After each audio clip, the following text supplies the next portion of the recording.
एक बहुत बड़ी न्यूज भारत पाकिस्तान को लेकर सुनने को मिली है। बल्कि इस न्यूज से ही पाकिस्तानी सेना के पसीने छूटने लगे हैं। और छूटे भी क्यों ना, जब भारतीय सेना पाकिस्तान के खिलाफ इतना बड़ा कदम उठाने जा रही है तो लाजमी है कि पाकिस्तान की पतलून गीली होगी ही। मुझे तो शक है कि भारत के इस कदम के बाद पाकिस्तान अमेरिका से भारत की शिकायत भी जरूर करेगा।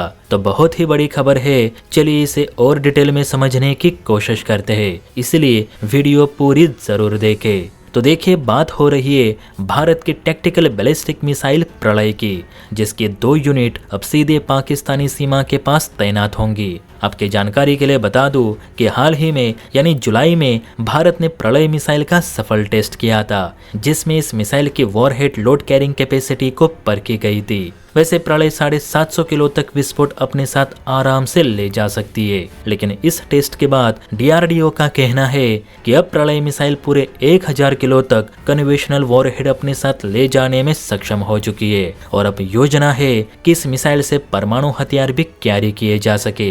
ये टेस्ट पूरा होने के बाद अब प्रलय मिसाइल को भारत की इंटीग्रेटेड रॉकेट फोर्स में शामिल करने की तैयारियां हो रही है, जिसमें ब्रह्मोस, निर्भय, पिनाका और अग्नि सीरीज की मिसाइल्स मौजूद है। वैसे रॉकेट फोर्स एक सैन्य यूनिट होती है जो लंबी दूरी तक मार करने वाली मिसाइल और रॉकेट हथियारों को संचालित, नियंत्रित और दागने का काम करती है। इसका मुख्य उद्देश्य स्ट्रेटेजिक एंड टैक्टिकल हमलों के लिए दुश्मन के ठिकानों या बुनियादी ढांचे को निशाना बनाना होता है। और अब इसी रॉकेट फोर्स में प्रलय मिसाइल को भी शामिल किए जाने पर जोर दिया जा रहा है, जिसके तहत इसे जल्द पाक सीमा पर तैनात की जा सकेगी। अब पाकिस्तानी सीमा के पास ही इसलिए क्योंकि प्रलय एक नॉन न्यूक्लियर मिसाइल है, यानी इससे परमाणु जंग का खतरा नहीं होगा। लेकिन प्रलय को डिजाइन इस हिसाब से की गई है कि दुश्मन के ज्यादातर runways, military camp, aircraft shelter, गोला बारूद भंडार, मिलिट्री हेडक्वार्टर और खासकर टेरर लॉन्च पैड्स को निशाना बना सकती है। आपके जानकारी के लिए बता दूं कि एक प्रलय मिसाइल 2 ब्रह्मोस जितना नुकसान कर सकती है, क्योंकि इसकी वॉरहेड कैरिंग कैपेसिटी ब्रह्मोस से ज्यादा है। यही कारण है कि पाकिस्तान भारत के इस फैसले का विरोध कर रहा है।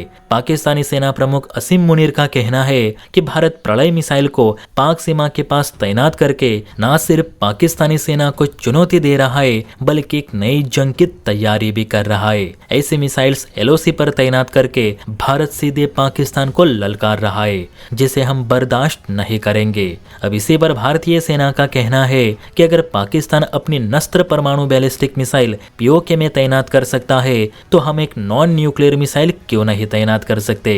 पाकिस्तान तो किसी नियमों का पालन नहीं करता और भारत को बता रहा है कि भारतीय सेना मिसाइल टेस्ट करके एशिया में शांति भंग कर रही है। सेना ने साफ कहा है कि प्रलय मिसाइल LOC पर तैनात जरूर होगी, क्योंकि इसका निर्माण आतंकियों के खात्मे के लिए किया गया है, न कि मासूम सिविलियंस के लिए। लेकिन पाकिस्तान आम नागरिकों से ज्यादा महत्व आतंकियों को दे रहा है, तो ये गलती हमारी नहीं। इस मिसाइल के बीच जो भी आतंकी आएगा उसका मरना तय है। मेरे हिसाब से तो भारत ने अपनी अग्नि सीरीज की मिसाइल भी पाक सीमा के पास तैनात कर देनी चाहिए, तब जाकर पाकिस्तान की गर्दन पकड़ने जैसा महसूस होगा। इस पर आपकी क्या राय है, नीचे कमेंट करके जरूर बताइए। और हाँ, वीडियो अच्छी लगी हो तो बेल आइकन प्रेस करके चैनल को लाइक एंड सब्सक्राइब जरूर करें। जय हिंद।